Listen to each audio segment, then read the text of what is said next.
Salter Properties is a property developer. We bought this site about 10 years ago. We bought it off the Metropolitan Fire Brigade.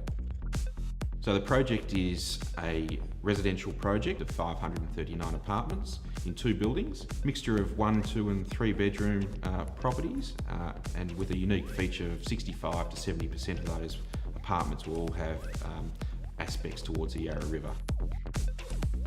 What we're trying to do here is respond to what we think demographically is a change in attitudes towards apartments. It's very unusual for anyone to be able to actually live on the banks of the river.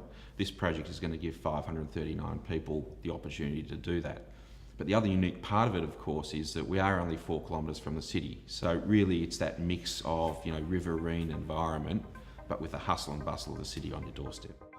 Hi Bessie, welcome to the Parkhouse. Nice to meet you, this is fantastic. Yeah, great. Come on through.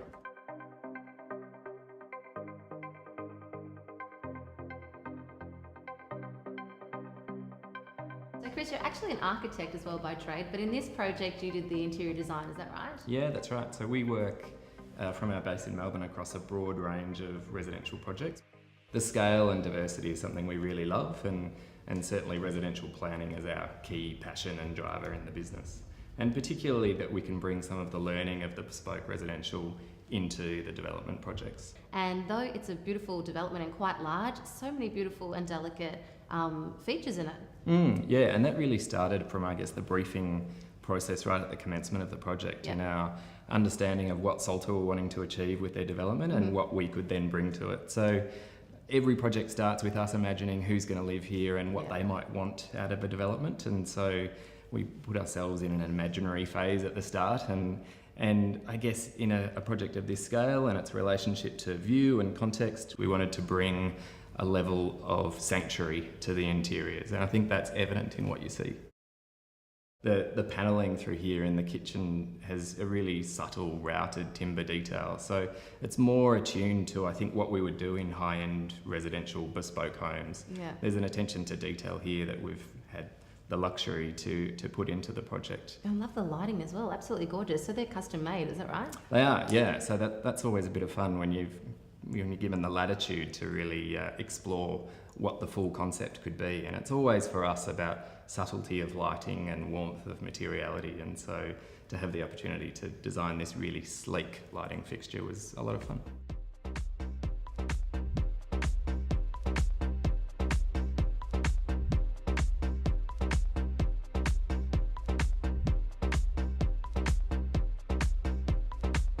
The type of amenity that we're creating here, such as we have a pool, 20-metre pool, very large gym with aspects over towards the to the river. Uniquely, we have a child's recreation zone, and that's sort of reflective of what we anticipate happening here, which is that families will actually come into the building, bring their children, and we have lounge areas, we have a golf driving range, and of course you're within a small couple of kilometres from Church Street and Chapel Street, which has got a mix of all sorts of different offerings. So we think now and in the next 5 to 10 years, apartments are really going to evolve so that apartments are no longer a second choice. They're actually a first choice for people. They're choosing to live in an apartment because they want to live in an apartment. And the reason they're going to do that is because they get access to the amenities that the actual project itself provides, but also the amenities that come with being in a location such as we have here at Parkhouse. I've always loved about this project that you're in Abbotsford, you're in the hustle and bustle and the excitement that Victoria Street and the immediate context offers, but as soon as you come through the door and look out towards the view, you do feel like you're in an entirely other place. There's always challenges on how to reinterpret a new scheme, but all of it comes from what the architecture is about and particularly what the context is about. So when you're faced with such amazing landscape, that's point one of inspiration for the project.